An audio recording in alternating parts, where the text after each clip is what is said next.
Hello everyone. आज से हम शुरू करने जा रहे हैं एचएस फर्स्ट ईयर का लॉजिक एंड फिलॉसफी का पहला चैप्टर लॉजिक। तो बिना किसी देरी के शुरू करते हैं लेसन को। Man is a rational animal. अब इस लाइन का क्या मतलब है? क्या आदमी एक रैशनल एनिमल है, एक जानवर है? तो देखो, असल में इस लाइन का मतलब है कि इंसानों में एक स्पेशल एबिलिटी है, एक स्पेशल क्षमता है जिससे वो लॉजिकली थिंक कर सकता है और चीज़ों को रीज़न कर सकता है, चीज़ों को तर्क कर सकता है।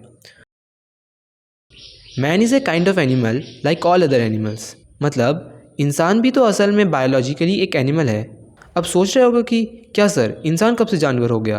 तो हाँ, we humans are a part of animal kingdom. हम ह्यूमंस भी एनिमल किंगडम का एक पार्ट है, ठीक कुत्ते, बिल्लियों, पक्षियों की तरह। But rationality distinguishes man from other kinds of animals. मतलब जो चीज़ हम इंसानों को अलग बनाती है जानवरों से, वो है हमारी रीज़निंग, वो है हमारी रैशनैलिटी, वो है हमारी चीज़ों को तर्क करने की स्पेशल एबिलिटी।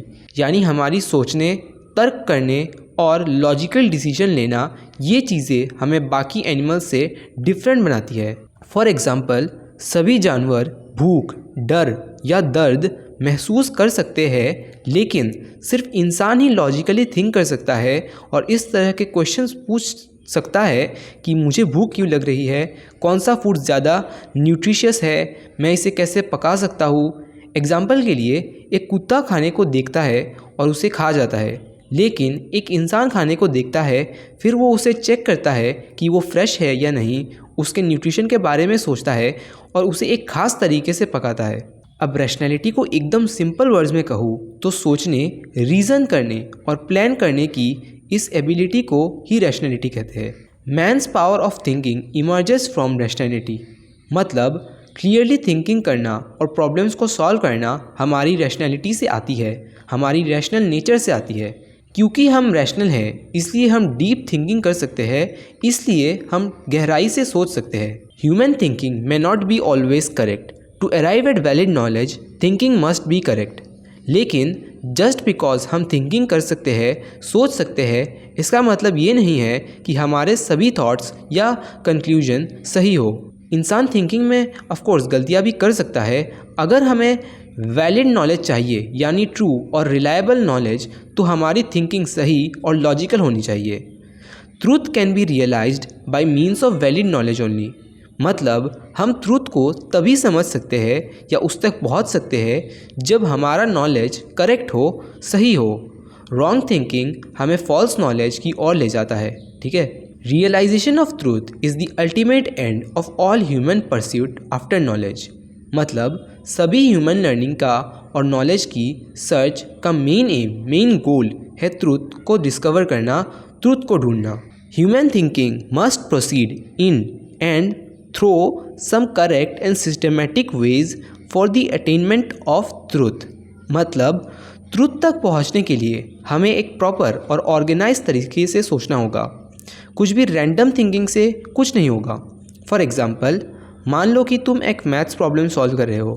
गलत तरीका क्या है कि रैंडमली आंसर गेस करना, और सही सिस्टमेटिक तरीका क्या है कि पहले क्वेश्चन को पढ़ो, उसे समझो, फिर फॉर्मूला लगाओ और फिर फाइनली उसे सॉल्व करो। सिर्फ सिस्टमेटिक अप्रोच से ही सही आंसर या ट्रुथ मिलेगा।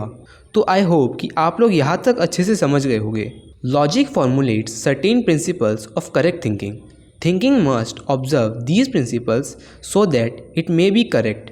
मतलब लॉजिक वो सब्जेक्ट है जो हमें सही ढंग से सोचने और रीजनिंग में गलतियों से बचने में मदद करने के लिए रूल्स या प्रिंसिपल्स देता है।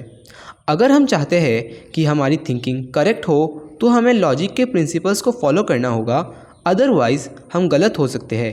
ठीक है। It is possible to arrive at valid knowledge by means of correct thinking only. The ideal of truth can be attained by such valid knowledge. मतलब हम ट्रू और डिपेंडेबल नॉलेज तब पा सकते हैं जब हमारी थिंकिंग सही और लॉजिकल हो। जब हमारे पास वैलिड नॉलेज होता है तो हम ट्रूथ या सच्चाई तक पहुंच सकते हैं, जो नॉलेज का हाईएस्ट गोल होता है। ठीक है। What is logic? The word logic is derived from the Greek word logike. समझ गए होगे।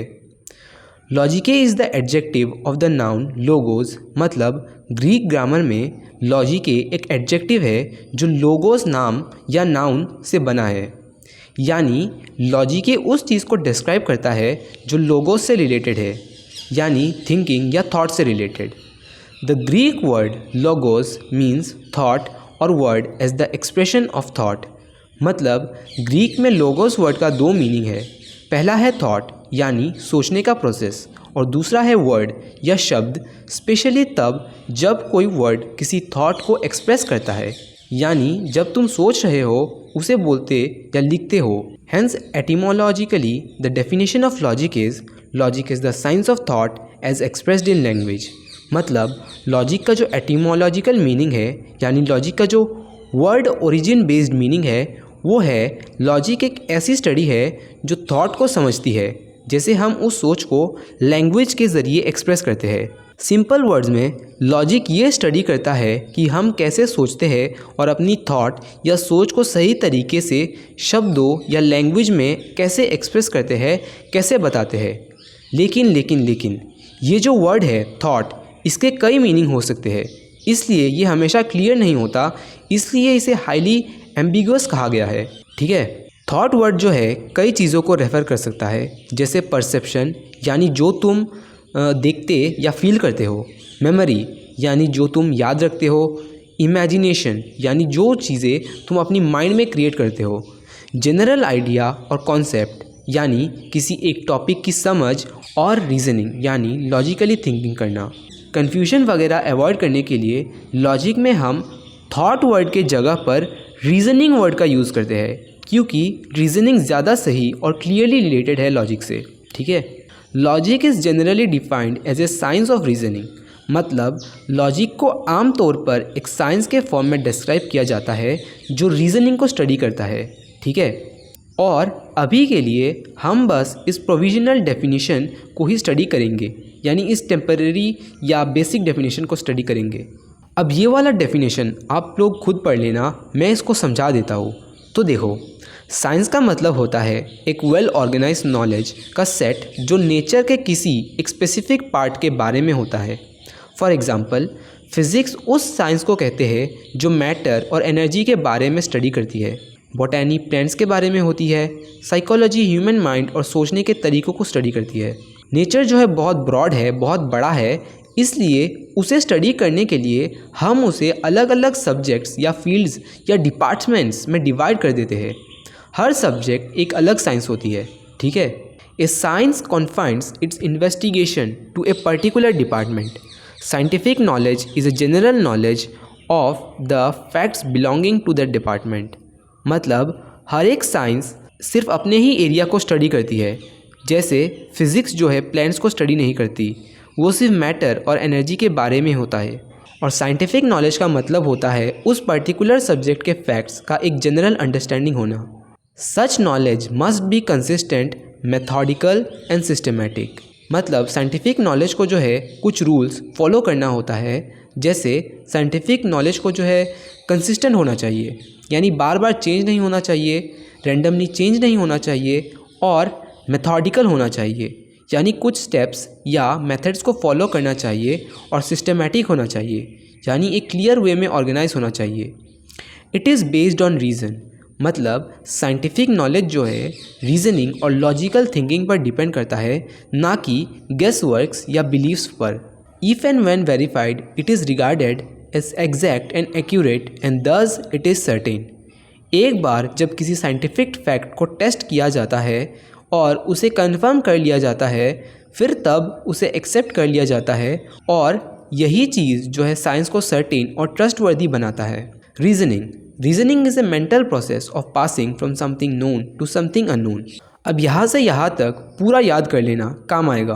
तो इस डेफिनेशन का मतलब है अपने माइंड, अपने दिमाग का इस्तेमाल करके जो तुम पहले से जानते हो और इससे तुम कुछ नई चीज़ निकालते हो। एग्जाम्पल के लिए, अगर तुम जानते हो कि सभी इंसानों को हवा की ज़रूरत है और आप भी इंसान हो, जानवर नहीं हो, और आप कंक्लूजन निकालते हो, रीज़न करते हो कि आपको भी हवा की ज़रूरत है, तो ये रीज़निंग है।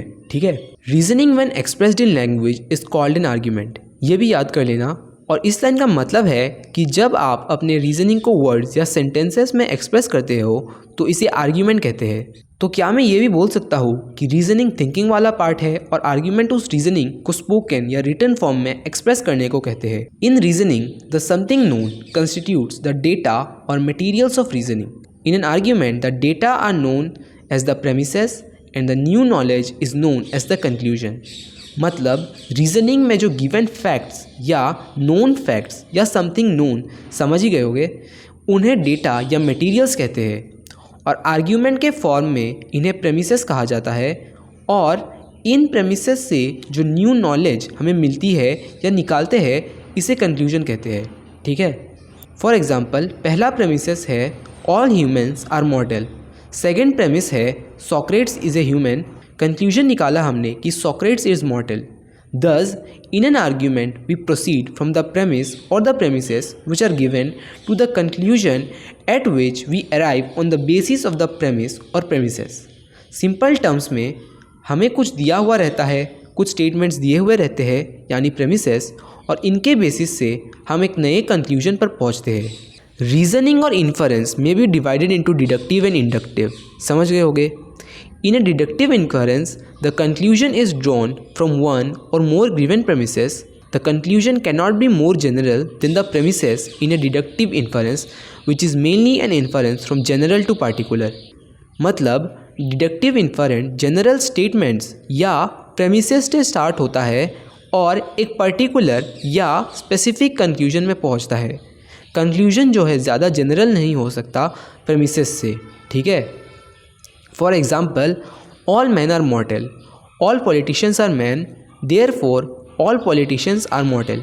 ये एग्जाम्पल सिंपल ही है, याद कर लेना। In an inductive inference, a general proposition is established as a conclusion on the basis of some observed facts.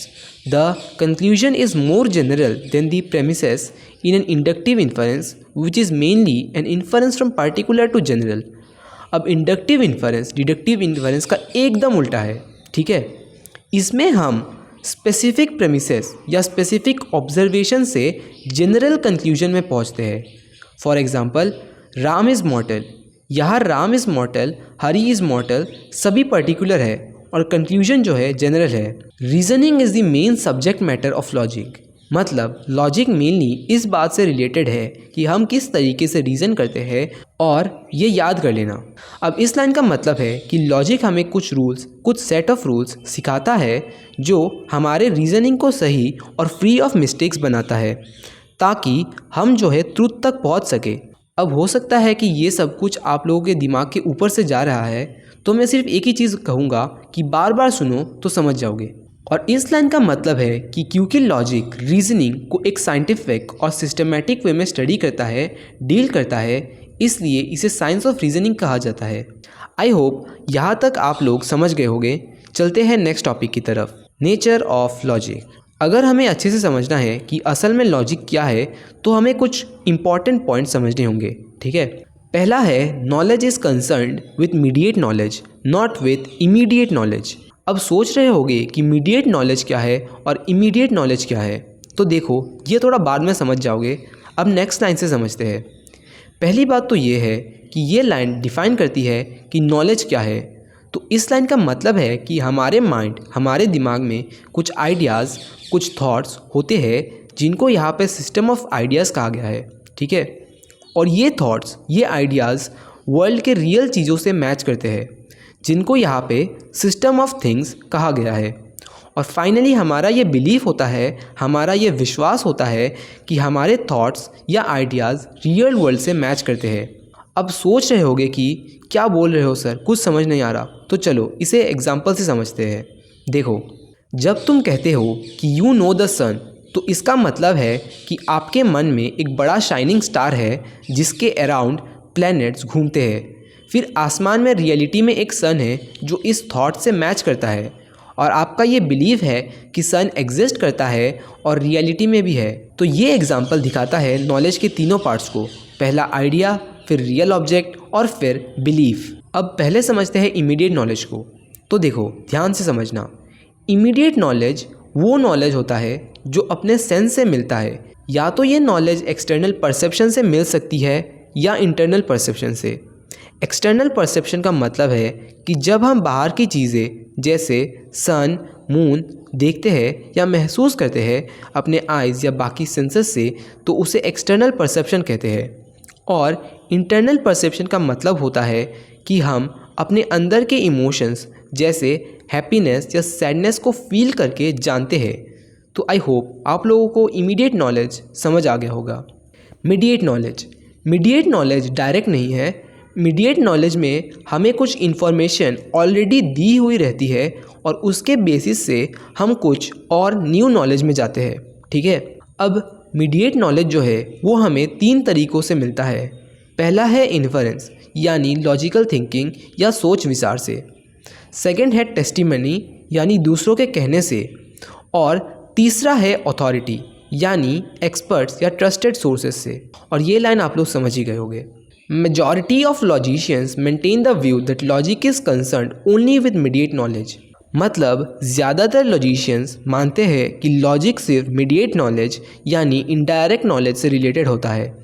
In logicians के अकॉर्डिंग लॉजिक का मेन फोकस है चीज़ों को प्रूव करना, चाहे कोई चीज़ ट्रू हो या फॉल्स। लॉजिक में हम किसी बात की सच्चाई प्रूव करना चाहते हैं, लेकिन जो चीज़ हम डायरेक्टली देखते हैं या महसूस करते हैं उसके लिए यानी इमीडिएट नॉलेज के लिए कोई प्रूफ की ज़रूरत नहीं है। What is directly known by perception is by itself and is true in normal circumstances. The question of proof does not arise in such cases. मतलब जो चीज़ हम डायरेक्टली अपनी आँखों से देखते हैं या अपनी सेंसेस से महसूस करते हैं वो वैसे ही सही मानी जाती है, उसमें प्रूफ देने की ज़रूरत नहीं होती। But mediate knowledge requires proof for establishing it's validity. लेकिन मीडिएट नॉलेज यानी इनडायरेक्ट नॉलेज को सही साबित करने के लिए, इसकी वैलिडिटी एस्टैब्लिश करने के लिए प्रूफ देना ज़रूरी होता है। ठीक है, there is possibility of error in the case of knowledge derived from inference, testimony and authority. Such knowledge requires proof. मतलब जब नॉलेज किसी के कहने से यानी इन्फरेंस से, किसी एक्सपर्ट के ओपिनियन से या लॉजिक से आता है तो गलती होने का चांस होता है, इसलिए ऐसी बात को प्रूव करना ज़रूरी होता है। फॉर एग्ज़ाम्पल, अगर कोई कहता है कि कल रात बारिश हुई थी क्योंकि ज़मीन गीली थी, ये एक इन्फरेंस है, लेकिन हो सकता है कि गार्डनर ने ज़मीन में पानी डाला हो, इसलिए ये गैस गलत हो सकता है। अब ये दोनों लाइंस आप खुद पढ़ लेना, समझ जाओगे, इजी है। Logic is concerned with both formal truth and material truth. अब सोच रहे होगे कि फॉर्मल ट्रूथ और मटेरियल ट्रूथ क्या होता है, तो देखो थोड़ा बाद में समझ जाओगे। अब नेक्स्ट लाइन से पढ़ते हैं। Form and matter of thought. Her physical object, her material object के 2 पार्ट होते हैं, फॉर्म एंड मैटर। अब फॉर्म एंड मैटर क्या होता है सर, समझाता हूँ। देखो, फॉर्म का मतलब है किसी चीज़ का शेप या स्ट्रक्चर, और मैटर का मतलब है कि किस चीज़ से बना है। फॉर एग्ज़ाम्पल, कॉइन का फॉर्म है राउंड या गोल और उसका मैटर सोना या गोल्ड है। There is a close relation between form and matter. समझ ही गए होगे। अब इस लाइन का मतलब है कि रॉ मटेरियल यानी मैटर बिना कोई शेप यानी फॉर्म के एग्जिस्ट नहीं कर सकता। यानी सिंपल वर्ड्स में फॉर्म और मैटर इंडिपेंडेंटली एग्जिस्ट नहीं कर सकते। But various things made of same material may have different forms. Again, various things of the same form may be made of different materials. मतलब एक ही मटेरियल से अलग अलग शेप्स बन सकते हैं। एग्जाम्पल के लिए वुड से चेयर भी बन सकता है और टेबल भी, और एक ही शेप अलग अलग मटेरियल से भी बन सकता है। फॉर एग्ज़ाम्पल, राउंड शेप यानी फॉर्म, अब राउंड मेटल प्लेट भी हो सकता है और राउंड वुडन प्लेट भी हो सकता है। Thought has also these 2 aspects, form and matter. मतलब जैसे चीज़ों के फॉर्म और मैटर होते हैं वैसे ही थॉट के भी होते हैं। By the matter of thought is meant the things thought about, and by the form of thought is meant the way in which the mind thinks about them. अब matter of thought का मतलब होता है आप किस बारे में सोच रहे हो, और फॉर्म ऑफ थॉट का मतलब होता है आप उस बात को कैसे सोच रहे हो, कौन सी तरीके से सोच रहे हो। ठीक है। In case of thought also the form में change while the matter remains the same. Again the matter may change well the form remains the same. मतलब ऑब्जेक्ट्स की तरह थॉट में भी कभी कभी थॉट का फॉर्म बदल जाता है लेकिन बात वही रहती है, और कभी कभी थॉट का सब्जेक्ट यानी बात बदल जाता है लेकिन सोचने का तरीका वही रहता है। फॉर एग्ज़ाम्पल, वो बहुत अच्छा है या अच्छाई उसकी क्वालिटी है। इस एग्ज़ाम्पल में भी सेम थॉट है, सेम थॉट मैटर है, लेकिन बोलने का तरीका या फॉर्म अलग है। और एक example, the sun rises the moon rises. इस सेंटेंस में भी सेंटेंस स्ट्रक्चर या फॉर्म सेम है लेकिन थॉट मैटर अलग है, सब्जेक्ट अलग है।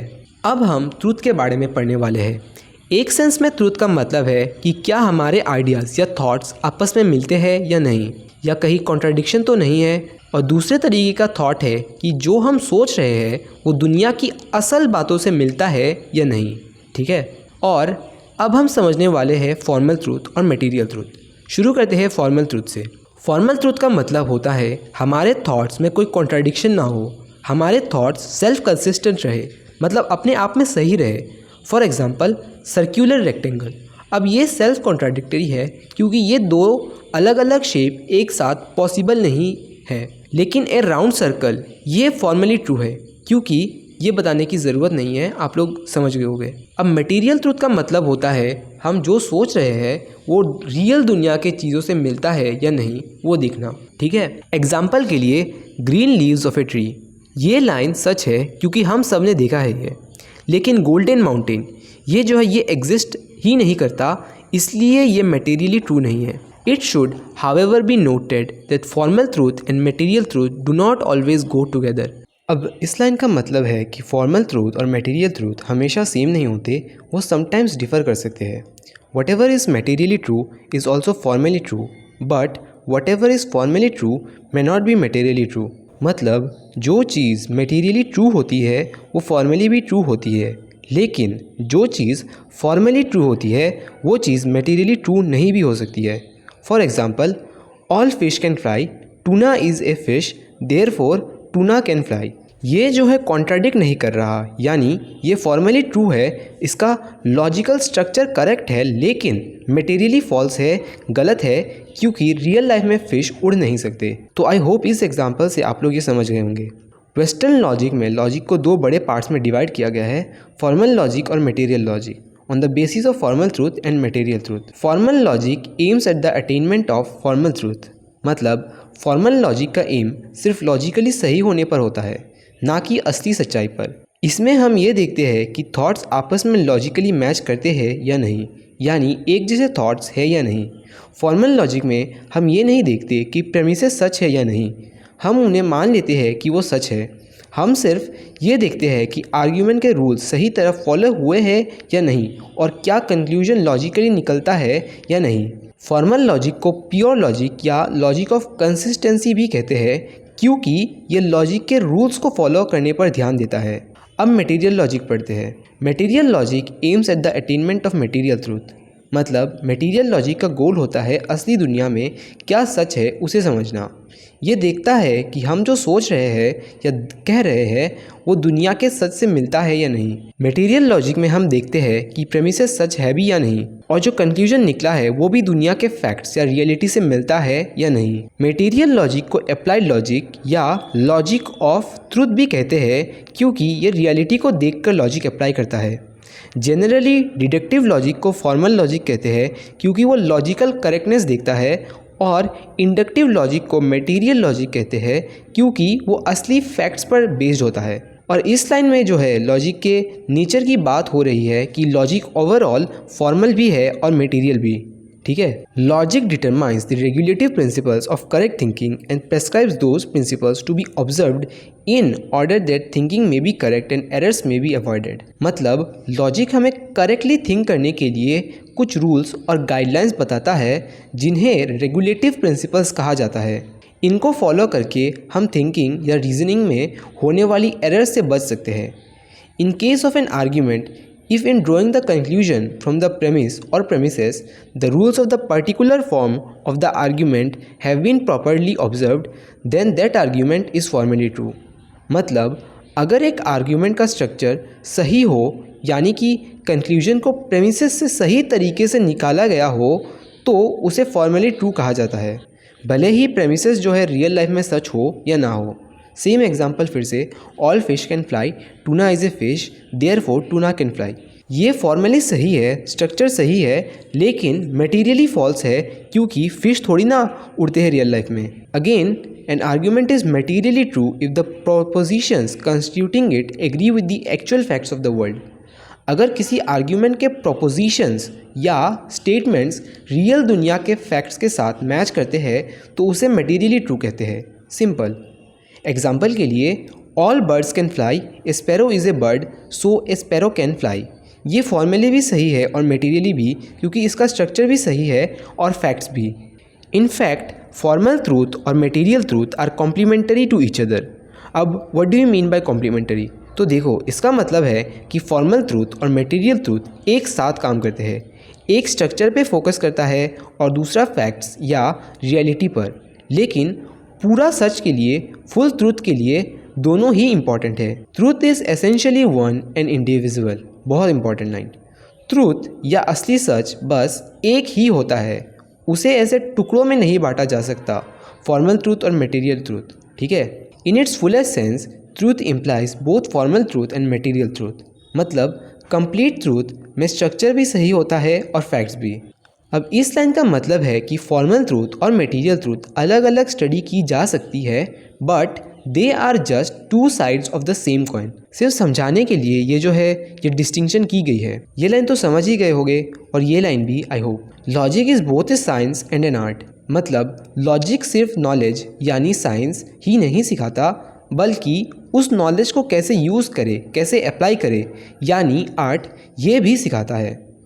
A science is a systematic body of knowledge relating to a particular department of nature. मतलब साइंस एक ऐसा सब्जेक्ट है जिसमें किसी एक टॉपिक जैसे नेचर, ह्यूमन बॉडी एट्सेट्रा का प्रॉपरली अरेंज नॉलेज होता है।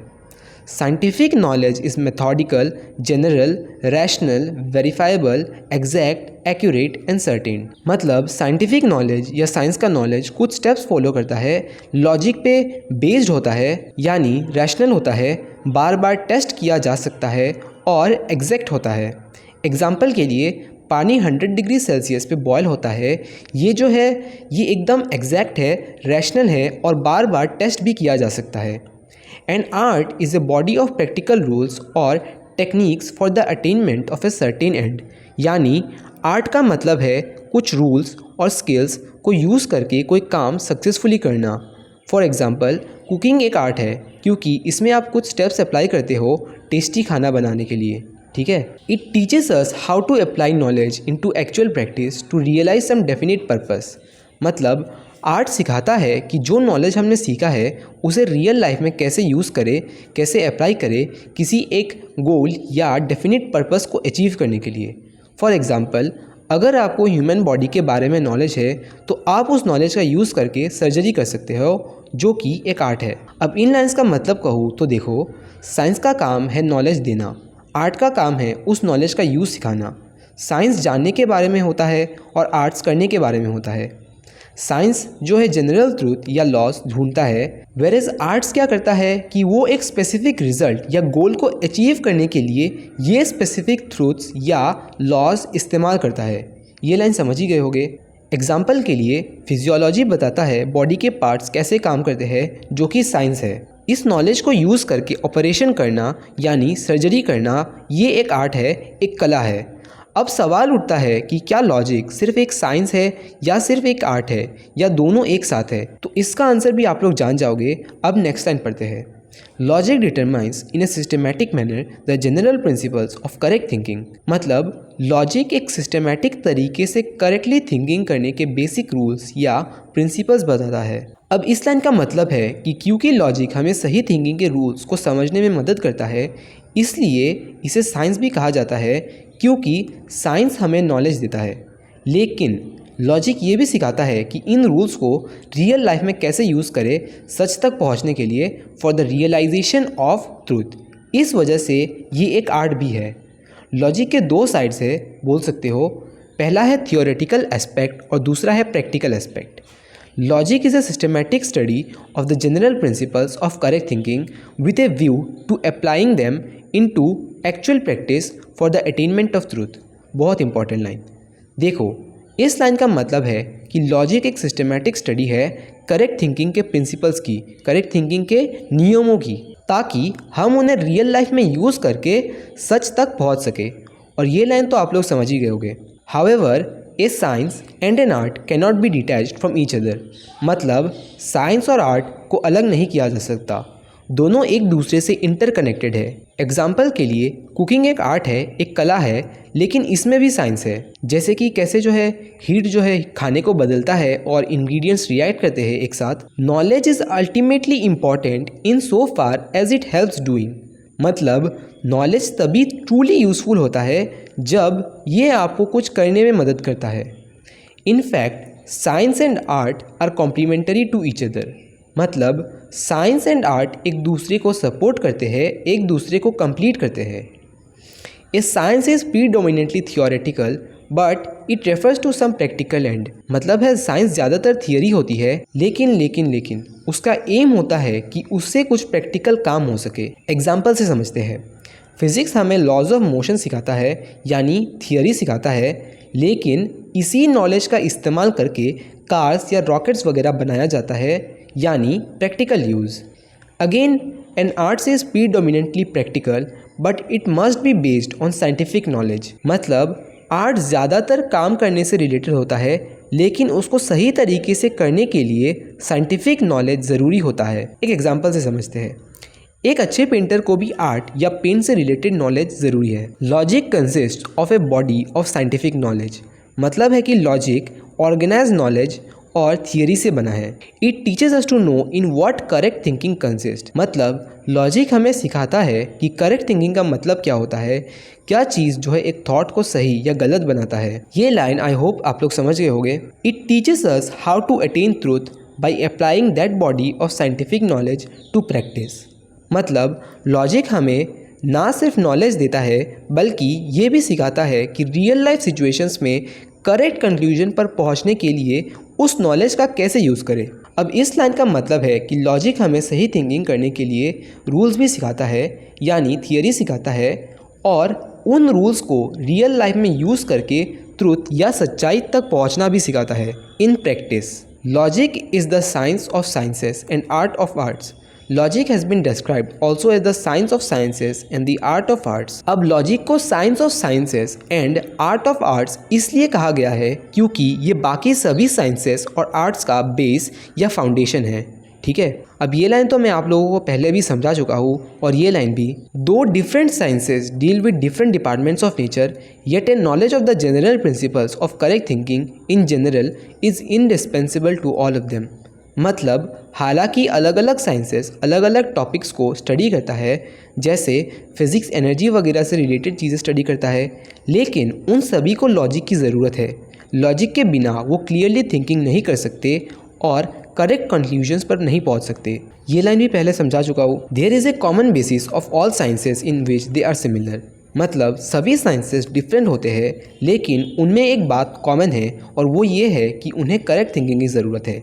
The function of logic is to deal with the common basis of all sciences. मतलब लॉजिक का मेन काम ये है कि logic common basis of all sciences से डील करता है, यानी लॉजिक कैसे करेक्ट थिंकिंग करे उसके साथ डील करता है, और उसे यहाँ common basis of all sciences कहा गया है। There is a close relation between a science and an art. ये लाइन समझ ही गए होंगे, ये लाइन भी समझा चुका हूँ। So an art also indirectly depends upon logic. मतलब क्योंकि एक आर्ट साइंस पर डिपेंड करता है और साइंस लॉजिक पर डिपेंड करता है, इसका मतलब है कि आर्ट भी लॉजिक पर डिपेंड करता है। अब इस लाइन का मतलब है कि डिफरेंट आर्ट्स जैसे कि पेंटिंग, राइटिंग वगैरह वगैरह अपने अपने रूल्स, अपने अपने नियमों को फॉलो करते हैं, लेकिन उन सभी का एम ट्रूथ या परफेक्शन है जो लॉजिकल थिंकिंग से मिलता है। ठीक है, ये लाइन भी मैं आप लोगों को पहले समझा चुका हूँ। As such it underlines and directs all other arts.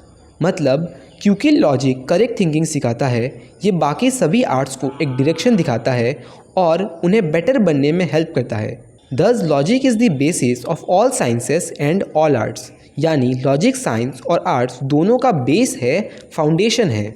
Logic is a normative science and not a positive science. अब पहली बात, नॉर्मेटिव साइंस और पॉजिटिव साइंस क्या होता है, तो देखो ये थोड़ा बाद में समझ जाओगे। और दूसरी बात ये है कि यहाँ से यहाँ तक मैं ऑलरेडी एक्सप्लेन कर चुका हूँ पहले भी, तो अब यहाँ से पढ़ते हैं।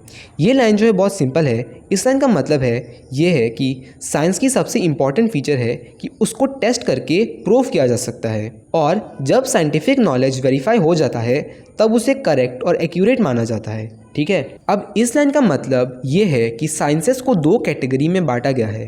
पहला है पॉजिटिव साइंस, जो चीज़ें जैसी है वैसी ही स्टडी करता है, और दूसरा है नॉर्मेटिव साइंस, जो बताता है कि चीज़ें कैसी होनी चाहिए। A positive science is one which deals with the things as they actually are. It studies the facts as they actually happen to be. मतलब पॉजिटिव साइंस वो साइंस है जो चीज़ों को वैसे डील करता है कि जैसे कि वो एक्चुअल लाइफ में है। It observes the facts as they actually behave in nature and tries to explain them by discovering the laws governing them।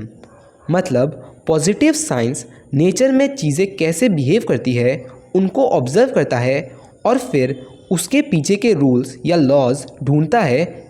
Example के लिए फिज़िक्स स्टडी करता है कि कैसे चीज़ें गिरती है और फिर लॉ ऑफ ग्रेविटी के रूल्स वगैरह यूज़ करके इसको एक्सप्लेन करता है। अब बुक का एग्जांपल समझते हैं। तो देखो, इसमें यह कहा गया है कि फ़िज़िक्स एक पॉजिटिव साइंस है क्योंकि ये असली दुनिया के फिज़िकल इवेंट्स को स्टडी करता है, जैसे कि मोशन, हीट, लाइट एट्सेट्रा, जो चीज़ें एक्चुअली होती है रियल लाइफ में।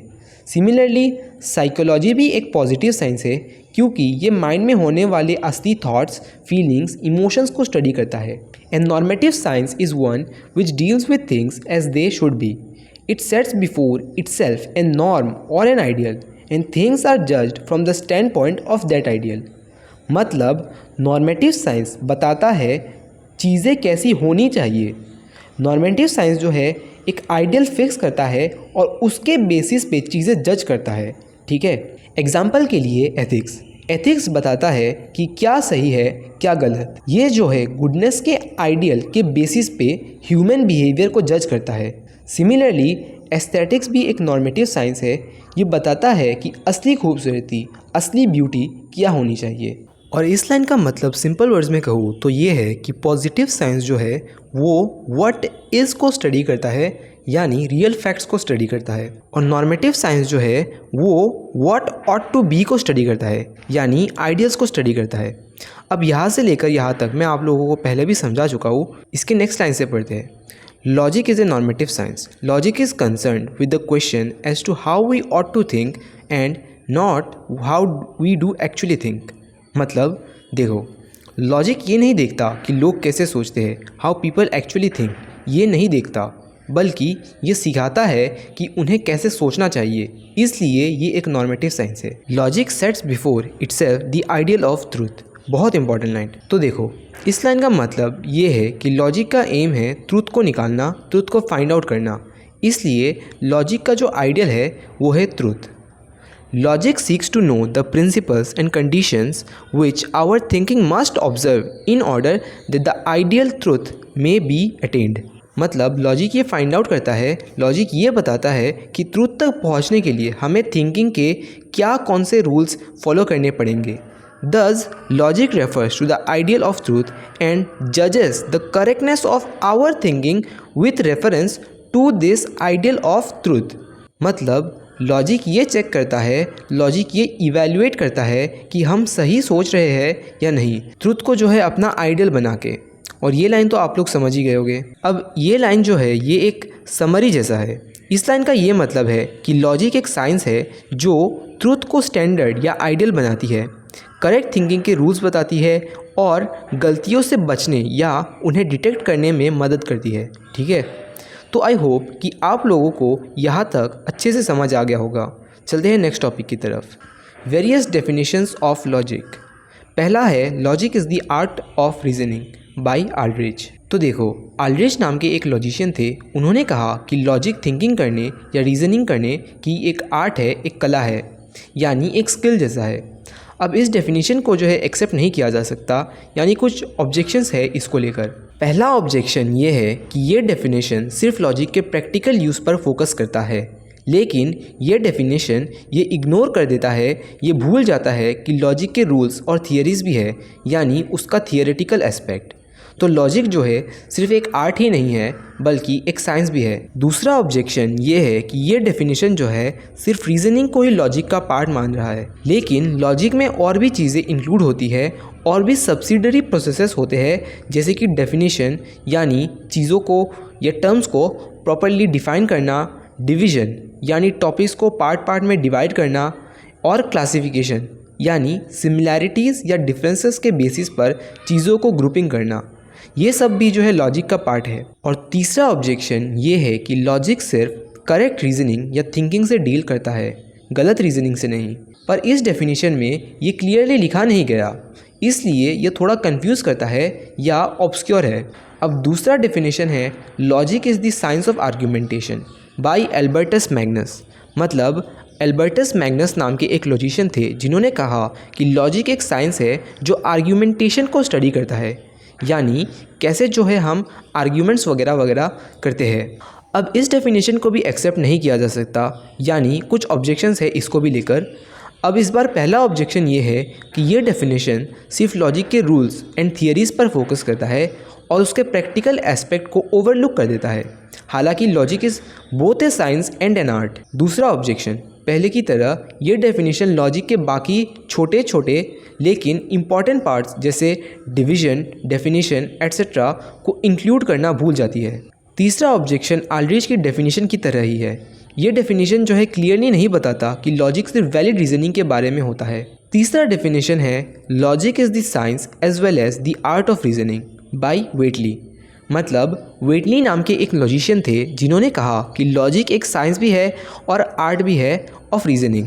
अब इस डेफिनेशन को भी जो है एक्सेप्ट नहीं किया जा सकता, यानी कुछ ऑब्जेक्शन है इसको भी लेकर। और पहली बात तो ये है कि ये डेफिनेशन थोड़ी बेटर है बाकियों से, लेकिन ये भी बाकी इंपॉर्टेंट चीज़ों को मेंशन नहीं करती, जैसे डेफिनेशन और क्लासिफिकेशन एट्सेट्रा, और ये लाइन तो पहले भी समझा दिया था।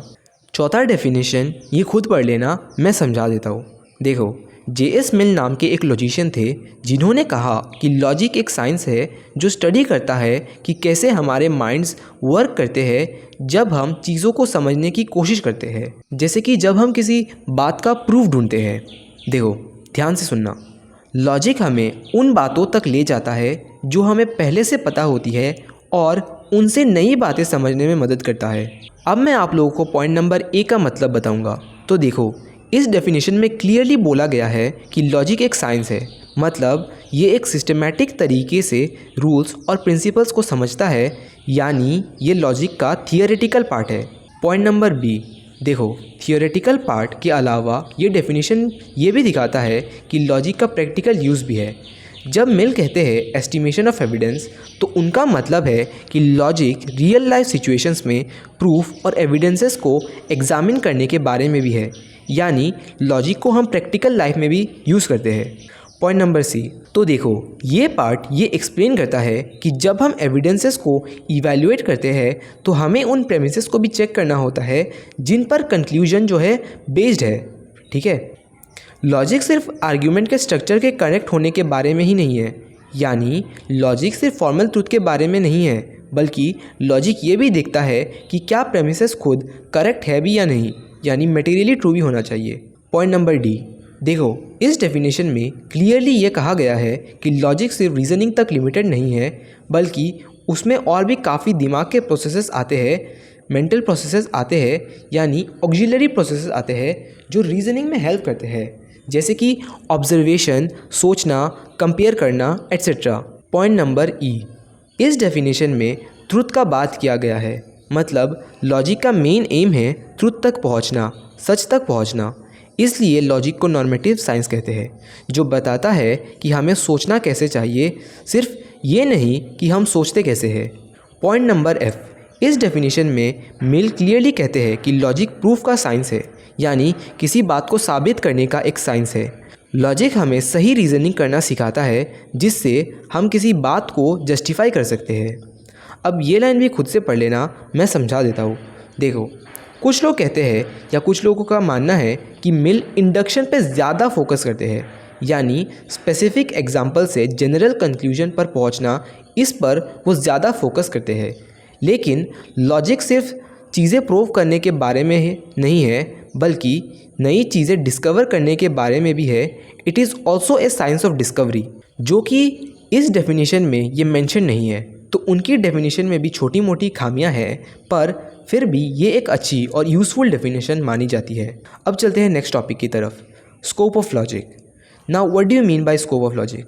तो देखो, स्कोप का मतलब है कोई सब्जेक्ट किस किस चीज़ों को कवर करता है, यानी सिंपल वर्ड्स में the range of topics a subject covers.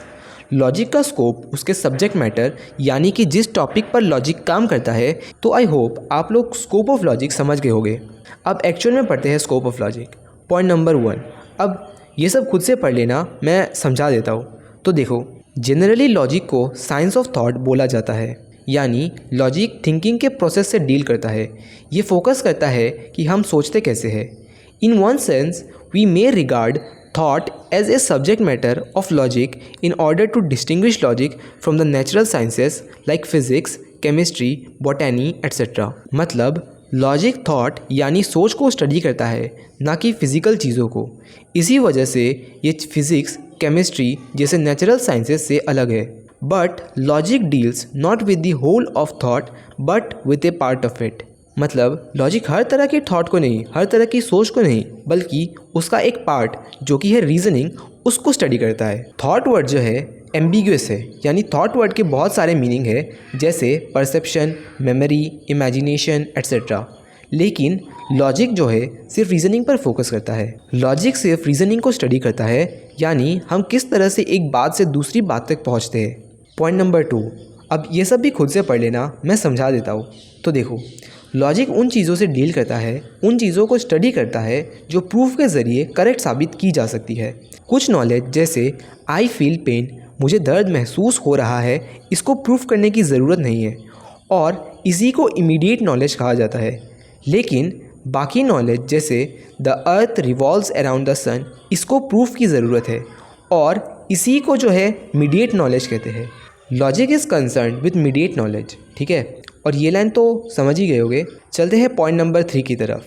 फिर से खुद से पढ़ लेना, मैं समझा देता हूँ। तो देखो, लॉजिक का मेन सब्जेक्ट मैटर, लॉजिक का मेन टॉपिक रीजनिंग है, यानी जो चीज़ें हमें ऑलरेडी पता है उससे हम नए कंक्लूजन्स निकालते हैं। Reasoning is the mental process of passing from something known to something unknown. Logic ये नहीं देखता कि रीजनिंग कैसे शुरू होती है या कैसे डेवलप होती है। लॉजिक ये नहीं स्टडी करता, बल्कि लॉजिक सिर्फ ये देखता है कि रीजनिंग या थिंकिंग वैलिड है या नहीं, सही है या नहीं। पॉइंट नंबर 4, फिर से खुद से पढ़ लेना, मैं समझा देता हूँ। तो देखो, इन लाइंस का ये मतलब है कि रीजनिंग सिर्फ एक पार्ट है थॉट का। एक थॉट के 2 पार्ट्स होते हैं, पहला है प्रोसेसेस, यानी हम सोचते कैसे हैं, और दूसरा है प्रोडक्ट्स ऑफ थिंकिंग, यानी हम जिस कंक्लूजन पर पहुँचे, ठीक है। लॉजिक जो है प्रोसेसेस ऑफ थिंकिंग से कंसर्न नहीं है, यानी लॉजिक ये नहीं स्टडी करता कि हम सोचते कैसे हैं या हम गलतियाँ क्यों करते हैं या हमारे दिमाग में आइडियाज़ कैसे फॉर्म होते हैं। ये जो है ये साइकोलॉजी का काम है। लॉजिक सिर्फ ये देखता है कि सोचने के बाद जो नतीजा या रिज़ल्ट या कंक्लूजन आता है वो सही है या गलत। Point number 5, judgment is regarded as a unit of thought. मतलब जजमेंट थॉट का एक छोटा सा पार्ट है। अब सोच रहे होंगे कि जजमेंट क्या होता है। तो देखो, जब हम 2 कॉन्सेप्ट को कंपेयर करते हैं और उनके बारे में कुछ कहते हैं तो उसे जजमेंट कहते हैं। Simple, for example the sky is blue. यहाँ हम स्काई और ब्लू को कंपेयर कर रहे हैं, जो कि एक जजमेंट है, ठीक है। एक concept is a general idea. मतलब एक कॉन्सेप्ट एक जनरल आइडिया होता है, जैसे for example dog, colour, honesty etcetera. और जजमेंट का मतलब होता है कॉन्सेप्ट्स को कंपेयर करना। For example dogs are loyal. और जब हम इन जजमेंट से नए कंक्लूजन निकालते हैं तो वो रीजनिंग कहलाता है। अब इस लाइन का मतलब ये है कि जब कॉन्सेप्ट को लैंग्वेज में एक्सप्रेस किया जाता है तो उसे टर्म बोलते हैं। जब जजमेंट को लैंग्वेज में एक्सप्रेस किया जाता है तो उसे प्रोपोजिशन कहते हैं, और जब रीजनिंग को लैंग्वेज में एक्सप्रेस किया जाता है तो उसे आर्ग्यूमेंट कहते हैं। सिंपल। और इस लाइन का मतलब ये है कि आर्ग्यूमेंट में प्रोपोजिशंस होते हैं और प्रोपोजिशन में टर्म्स। ये तीनों लॉजिक के अंडर स्टडी की जाती है। पॉइंट नंबर 6, रीजनिंग 2 तरह की होती है, डिडक्टिव जिसमें हम जनरल से स्पेसिफिक में जाते हैं, और इंडक्टिव जिसमें हम स्पेसिफिक से जनरल में आते हैं या जाते हैं, और लॉजिक दोनों को स्टडी करता है। जो पार्ट डिडक्टिव इन्फरेंस को स्टडी करता है उसे डिडक्टिव लॉजिक कहते हैं, और जो पार्ट इंडक्टिव इन्फरेंस को स्टडी करता है वो इंडक्टिव लॉजिक कहलाता है। Simple. Point number 7, logic mainly deal करता है करेक्ट रीजनिंग से, वैलिड रीजनिंग से। लेकिन लॉजिक सिर्फ करेक्ट रीजनिंग तक लिमिटेड नहीं है, ये कुछ और चीज़ों को भी इंक्लूड करता है। ये कुछ और भी ऑक्सिलरी प्रोसेसेस यानी हेल्पिंग प्रोसेसेस को इंक्लूड करता है, जैसे डेफिनेशन यानी चीज़ों को या टर्म्स को क्लियर मीनिंग देना, डिवीजन यानी कॉन्सेप्ट्स को बांटना, नेमिंग यानी कॉन्सेप्ट्स वगैरह को करेक्ट नाम देना, और क्लासिफिकेशन यानी ग्रुपिंग करना।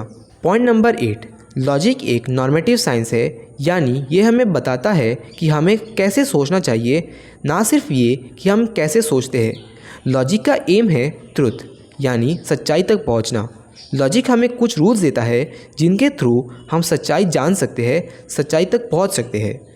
ट्रुथ दो तरह का होता है, फॉर्मल ट्रुथ और मटेरियल ट्रुथ, जो कि मैं आप लोगों को पहले भी समझा चुका हूँ, और यहाँ से यहाँ तक आप लोग पढ़ लेना, ईजी है, समझ जाओगे। पॉइंट नंबर 9, अब पॉइंट नंबर 9 का सिंपल वर्ड्स में मतलब बताओ तो देखो, लॉजिक कुछ बेसिक थिंकिंग के रूल्स पर बेस्ड होता है, कुछ फंडामेंटल प्रिंसिपल्स ऑफ थॉट पे बेस्ड होता है, जिनमें से पहला है लॉ ऑफ आइडेंटिटी, जिसका मतलब है एक चीज़ वही है जो वो है। For example A = A। दूसरा है लॉ ऑफ कॉन्ट्राडिक्शन, जिसका मतलब है कि कोई भी स्टेटमेंट एक ही समय में सही और गलत दोनों नहीं हो सकता। तीसरा है लॉ ऑफ एक्सक्लूडेड मिडिल, जिसका मतलब है कि कोई भी स्टेटमेंट या तो ट्रू या फॉल्स होना चाहिए, कोई थर्ड ऑप्शन नहीं है। लॉजिक जो है इन रूल्स को बिना किसी प्रूफ के एक्सेप्ट कर लेता है, क्योंकि ये सभी थिंकिंग का फाउंडेशन है, बेस है। लॉजिक इन रूल्स को डिस्कस और एक्सप्लेन करता है, जो कि लॉजिक के स्कोप के अंडर आते हैं। पॉइंट नंबर 10, लॉजिक फैलेसीज को भी स्टडी करता है। अब फैलेसीज जो है रीजनिंग में होने वाली गलतियाँ होती है। फैलेसीज तब होती है जब हम एक गुड रीजनिंग के रूल्स को ब्रेक कर देते हैं। फैलेसीज तब होती है जब हम एक गुड रीजनिंग के रूल्स को ब्रेक कर देते हैं। लॉजिक में दो टाइप की फैलेसीज होती है। पहला है डिडक्टिव फैलेसीज यानी जनरल प्रिंसिपल से गलत कंक्लूजन निकालना, और दूसरा है इंडक्टिव फैलेसीज यानी स्पेसिफिक एग्जाम्पल से गलत जनरल कंक्लूजन निकालना। अब चलते हैं नेक्स्ट टॉपिक की तरफ, यूटिलिटी ऑफ लॉजिक। अब ये लाइन खुद से पढ़ लेना, मैं समझा देता हूँ। तो देखो, इस लाइन का ये मतलब है कि लॉजिक जो है रैंडम नहीं है, ये एक ऑर्गेनाइज स्टडी है। ये उन रूल्स और कंडीशंस को समझने पर फोकस्ड है जो हमें सही तरीके से सोचने में, सही तरीके से थिंकिंग करने में मदद करता है। ये प्रिंसिपल्स, ये रूल्स, ये मेक श्योर करते हैं कि हमारी थिंकिंग करेक्ट है या नहीं। अगर हम चाहते हैं कि हमारी थिंकिंग करेक्ट हो और फ्री फ्रॉम मिस्टेक्स रहे, तो हमें इन रूल्स को फॉलो करना पड़ेगा। ये हमें एरर्स डिटेक्ट करने और उनसे बचने में मदद करेगा। और इस लाइन का ये मतलब है कि लॉजिक पढ़ना क्लियरली बहुत यूज़फुल हो सकता है, क्योंकि ये करेक्ट थिंकिंग और एरर प्रिवेंशन में मदद करता है। But the utility of logic has sometimes been disputed.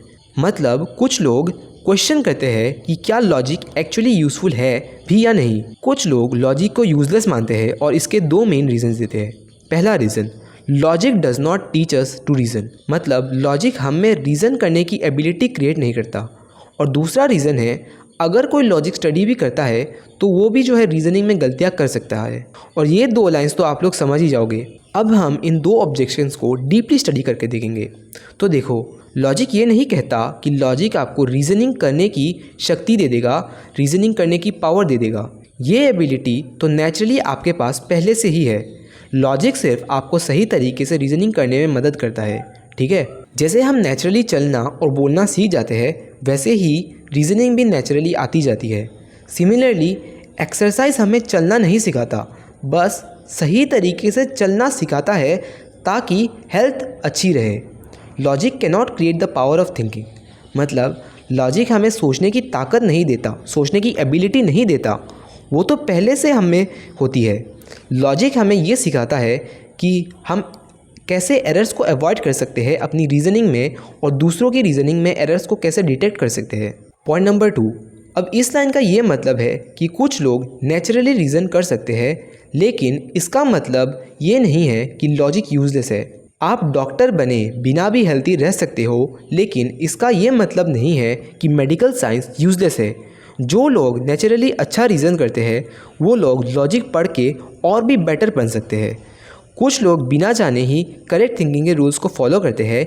Logic बस आपको इन रूल्स से अवेयर कराता है और उन्हें एक ऑर्गेनाइज तरीके से अप्लाई करने में आपकी मदद करता है। अब इस लाइन का ये मतलब है कि अगर आप लॉजिक को स्टडी करते हो तो आपके करेक्टली रीजनिंग करने की चांसेस उस आदमी की कंपैरिजन में ज़्यादा है जो बिल्कुल भी इन रूल्स को नहीं जानता। और इस लाइन का मतलब ये है कि नेचुरली रीजनिंग एबिलिटी वाले लोग लॉजिक की मदद से और भी ज़्यादा करेक्ट बन सकते हैं। इस लाइन का मतलब ये है कि अगर आप पहले से ही करेक्टली रीजनिंग कर रहे थे तो शायद हो सकता है कि आपको लॉजिक की ज़रूरत ना हो जब तक आप कोई गलती नहीं कर देते। गलती होते ही जो है लॉजिक का नॉलेज ज़रूरी हो जाता है। सिमिलरली आप बिना मेडिसिन के हेल्थी रह सकते हैं, लेकिन जब आप बीमार पड़ते हैं तो आपको डॉक्टर की ज़रूरत पड़ती है। बड़े से बड़े लॉजिशियन भी कभी कभी गलती कर देते हैं। सिमिलरली डॉक्टर को भी बीमारी हो सकती है। इसका मतलब ये नहीं है मेडिकल फील्ड ही यूजलेस है। वैसे ही लॉजिक भी। Every man is liable to error, यानी हर कोई गलती कर सकता है। No one is perfect. लेकिन अगर कोई आदमी रीजनिंग के रूल्स को जानता है लेकिन उन रूल्स को जानबूझ के इग्नोर कर देता है तो गलती उसकी है, फॉल्ट उसका है, ना कि लॉजिक का। कंक्लूजन ये निकला, लॉजिक पढ़ना यूज़फुल ही है, ऑब्जेक्शंस जो है वो बेकार है। ठीक है, अब हम पढ़ने वाले हैं यूटिलिटी ऑफ लॉजिक के बारे में कि लॉजिक क्यों यूज़फुल है। ठीक है, पहला लाइन का ये मतलब है कि लॉजिक उन जनरल रूल्स और प्रिंसिपल्स को स्टडी करता है जो हमारी थिंकिंग को करेक्ट बनाता है। जब हम करेक्ट थिंकिंग के इन रूल्स को समझ लेते हैं तो हमारी रीजनिंग में होने वाली गलतियों के चांसेस कम हो जाते हैं। लॉजिक को साइंस का साइंस और आर्ट का आर्ट कहते हैं क्योंकि ये सब सब्जेक्ट्स के काम आती है। एग्जाम्पल के लिए एक लॉयर जो है लॉजिक का इस्तेमाल करता है ताकि वो एक केस बिल्ड कर सके। Logic is indispensable to all sciences and all arts, यानी कोई भी साइंस और आर्ट लॉजिकल थिंकिंग के बिना अच्छे से काम नहीं कर सकता क्योंकि हर फील्ड में कंक्लूजन करेक्ट थिंकिंग पे डिपेंड करता है। ठीक है, logic is an intellectual discipline और ए मेंटल जिम्नास्टिक, मतलब लॉजिक माइंड को ट्रेन करता है ठीक वैसे ही जैसे एक्सरसाइज बॉडी को ट्रेन करता है। लॉजिकल थिंकिंग प्रैक्टिस करके आप लोग ये आइडेंटिफाई करना सीख सकते हो कि कब एक रीजनिंग सही है और कब गलत। A habit of carefulness is formed by the study of logic. बहुत इंपॉर्टेंट लाइन। इस लाइन का ये मतलब है कि लॉजिक पढ़ने से आप इन्फॉर्मेशन को जज करने में ज़्यादा केयरफुल हो जाते हैं। आप जो है डबल चेक करना शुरू कर देते हैं फैक्ट्स को और जल्दबाजी में कंक्लूजन निकालने को अवॉइड करते हैं। It sharpens our intellect, cultivates the power of abstract thinking, trains and develops the reasoning power. मतलब लॉजिक हमारे दिमाग को शार्प बनाता है। अब सोच रहे होंगे कि एब्स्ट्रैक्ट थिंकिंग क्या होता है। तो देखो, एब्स्ट्रैक्ट थिंकिंग का मतलब होता है उन आइडियाज़, उन कॉन्सेप्ट्स, उन चीज़ों के बारे में सोचना जो फिज़िकली प्रेजेंट नहीं होती या डायरेक्टली देखी नहीं जा सकती, यानी ऐसी चीज़ें जिन्हें आप छू नहीं सकते लेकिन अपने मन में समझ सकते हैं। एग्जाम्पल के लिए फ्रीडम, जस्टिस वगैरह वगैरह। आप इन्हें देख या छू नहीं सकते लेकिन आप इन्हें समझ सकते हैं। तो लॉजिक हमें उन कॉन्सेप्ट्स के बारे में सोचने में मदद करता है जो फिज़िकल नहीं है और प्रॉब्लम्स के थ्रू हमारी रीजनिंग करने की एबिलिटी को इम्प्रूव करता है। लॉजिक स्टडी करने से हमारा mind emotions, doubt, confusion, false prejudices यानी कोई रॉन्ग थिंकिंग वगैरह और ब्लाइंड फेथ और सुपरस्टिशंस, इन सभी चीज़ों से लॉजिक हमारे माइंड को फ्री कर देता है। एग्जाम्पल के लिए ये मानने के बजाय कि काली बिल्लियाँ बैड लक लाती है, आप इस पर बिलीव करने से पहले प्रूफ ढूंढते हो। It develops our rational power and critical faculty. मतलब लॉजिक हमारा रैशनली और क्रिटिकली थिंकिंग करने की एबिलिटी को स्ट्रॉन्ग करता है। It develops our rational power and critical faculty. मतलब लॉजिक हमारा रैशनली और क्रिटिकल थिंकिंग करने की एबिलिटी को स्ट्रॉन्ग करता है। हर इंटेलेक्चुअल वर्क की फाउंडेशन लॉजिक है। हर इंटेलेक्चुअल काम की बुनियाद लॉजिक है।